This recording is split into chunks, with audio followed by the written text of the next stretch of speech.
Bonjour à tous les amis, bienvenue sur Astro pour Soi, une chaîne d'astrologie qui parle d'astro pour vous. Aujourd'hui on se retrouve pour parler de l'ascendant Gémeaux, c'est parti. Avant de commencer cette vidéo, je vous rappelle que si vous êtes intéressé par une analyse de votre thème astral, vous pouvez directement m'écrire à l'adresse mail qui se trouve en description. Alors je le rappelle encore une fois, et je pense que je le ferai pour toutes les vidéos, puisque j'imagine que vous allez principalement regarder la vidéo de l'ascendant qui vous intéresse. L'ascendant, c'est du coup la maison 1 et c'est le champ d'expérience que je vais devoir explorer pour répondre à cette grande question de l'identité personnelle. Toutes les questions qui sont en rapport avec l'identité personnelle, avec la quête d'identité personnelle, sont de l'ordre de l'ascendant. Donc une autre clé aussi à comprendre, c'est que les planètes que vous allez avoir en maison 1, donc à l'ascendant, ou conjointes à l'ascendant, vont être des planètes qu'il va falloir apprendre à exprimer de la manière la plus personnelle possible. Ce sont des planètes que vous allez utiliser pour comprendre qui vous êtes. Ce sont des planètes qui vont fortement marquer votre personnalité. On dit en astropsychanalyse que ce sont des planètes qui font partie du moi. Comment l'ascendant Gémeaux finit par découvrir qui il est ? Pour découvrir qui il est, pour avoir ce sentiment de liberté intérieure, pour avoir ce sentiment de plus être, l'ascendant Gémeaux doit se montrer curieux. C'est un ascendant qui appelle une certaine forme de dispersion mentale.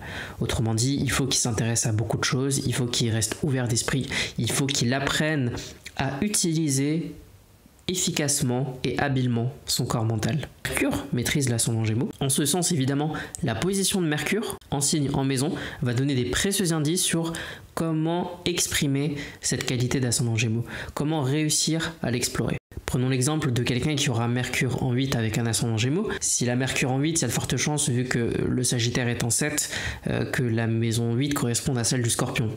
Et à ce moment donné, on pourra trouver dans une structure, ascendant Gémeaux, Mercure en 8 en Scorpion, un profond attrait pour la question psychologique, pour tout ce qui est en rapport avec comprendre les mécanismes secrets du cerveau, de la psyché, des émotions, de l'inconscient.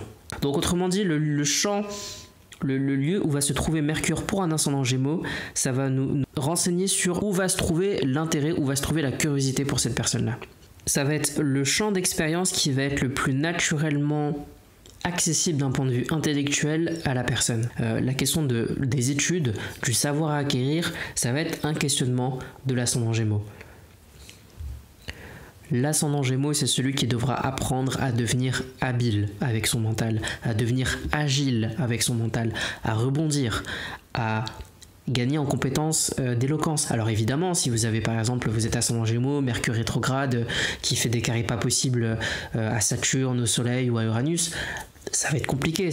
Là, il faut regarder l'ensemble du thème, regarder comment se comporte Mercure, regarder comment elle interagit avec les autres planètes, quelles sont ses forces, quelles sont les aides qu'elle a à disposition. Là, on va regarder les trigones et les sextiles qu'elle peut former, quelles sont au contraire les difficultés qu'elle va rencontrer et qu'elle devra dépasser. Donc là, on est plutôt de l'ordre du carré. En Gémeaux, il ouvre le dictionnaire, il essaie d'apprendre un mot par jour. Ça, c'est vraiment un truc d'ascendant Gémeaux.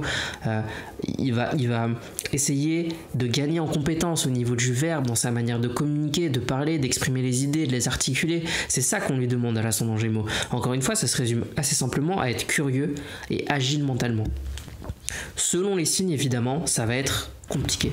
Si vous avez par exemple un soleil en signe de terre et un ascendant Gémeaux, ça va renforcer le côté truc et astuce, à réfléchir, à trouver des solutions à des problèmes concrets. Ça va aussi permettre à l'ascendant Gémeaux d'être moins dispersé. Si vous avez un soleil en signe de feu, alors là, ça va plutôt renforcer l'enthousiasme. Ça va être une espèce de pile électrique qui va passer du coq à l'âne, qui va déborder d'énergie, qui va avoir un très bon sens du contact, qui va être comme ça capable de diffuser un peu sa légèreté. Si vous avez un soleil en signe d'air, alors évidemment ça fait double R puisque l'ascendant Gémeaux est un signe d'air et ça va renforcer le côté communication, le côté relationnel. Et enfin, si vous avez un ascendant Gémeaux avec un soleil en signe d'eau, alors là c'est peut-être la combinaison la plus compliquée puisque l'air a toujours du mal à comprendre l'émotion et l'eau c'est principalement de l'émotion. Si je prends l'exemple d'un Scorpion ascendant Gémeaux, le Scorpion aime explorer les ombres, explorer les profondeurs, vivre des choses qui sont authentiques, quitte à se heurter à de la difficulté, quitte à se heurter à ce qui va nécessiter chez lui une métamorphose, alors que l'ascendant Gémeaux, il est plutôt tout en légèreté. Donc c'est des énergies qui sont plutôt contradictoires, d'ailleurs c'est deux signes qui sont en quinconce. Ce qui fait que ce genre de combinaison, ça peut accentuer le mauvais côté des deux signes, qui est là par exemple pour un Scorpion ascendant Gémeaux, c'est la manipulation. C'est l'intelligence ascendant Gémeaux qui va être utilisée pour manipuler, donc sur un mode Scorpion. Cancer ascendant Gémeaux, ça peut renforcer le côté naïf, ça peut renforcer le côté gamin, puéril, immature de l'ascendant Gémeaux. Et enfin, si vous êtes Poisson ascendant Gémeaux, en côté lumière, je dirais que c'est quelqu'un qui est très adaptable, c'est-à-dire qu'il peut prendre n'importe quelle forme, mais en côté ombre, du coup, c'est l'inconstance, le changement, l'indécision. Je crois effectivement que les combinaisons RO sont l'une des combinaisons les plus compliquées à porter. Et l'autre combinaison qui peut s'avérer un peu compliquée, c'est terre-feu. Donc un signe de terre avec un ascendant de feu ou l'inverse. Ce qu'on peut dire aussi de l'ascendant Gémeaux, c'est que de facto, il a le descendant en Sagittaire. Donc sa maison 7 est en Sagittaire puisque sa maison 1 est en Gémeaux. Sa relation avec l'autre, généralement le descendant Sagittaire va chercher à donner du sens aux relations qu'il a. Il va chercher des figures philosophiques à travers l'autre. Il va chercher à apprendre à travers sa relation. Le côté ombre du descendant Sagittaire, c'est d'être en conflit idéologique avec l'autre, parce qu'il va le trouver trop fermé d'esprit, trop attaché à ses idées, pas assez fluide mentalement.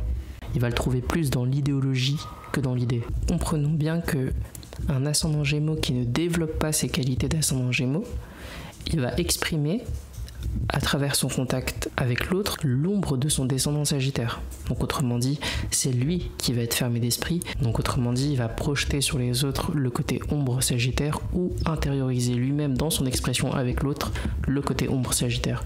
Et ça, c'est une logique qui est valable pour tous les ascendants et tous les descendants. Si vous ne travaillez pas les qualités d'énergie de l'ascendant, généralement vous expérimentez l'ombre de votre descendant dans votre contact avec les autres. L'exemple le plus parlant, c'est vraiment l'ascendant Bélier. S'il n'explore pas cette énergie d'ascendant Bélier, cette énergie d'entreprise, de courage, d'affirmation de son désir, et ben, il va avoir l'impression de tout le temps être dans le compromis par rapport aux autres, donc dans le côté ombre de la balance. L'ascendant Taureau, s'il n'explore pas ce côté doux et simple de la vie, il va avoir l'impression d'être tout le temps dans un contact torturé avec l'autre, donc ce qui est le côté ombre du Scorpion. Et vous pouvez faire ça pour tous les ascendants évidemment. Donc voilà les amis, c'était tout pour cette vidéo sur l'ascendant Gémeaux. Je vous dis à la prochaine. Donc la prochaine vidéo, ce sera sur l'ascendant Cancer tout simplement. Et je vous remercie de votre écoute. N'hésitez pas comme d'habitude à lâcher un commentaire, un pouce bleu. Sur ce, je vous laisse et je vous dis au revoir.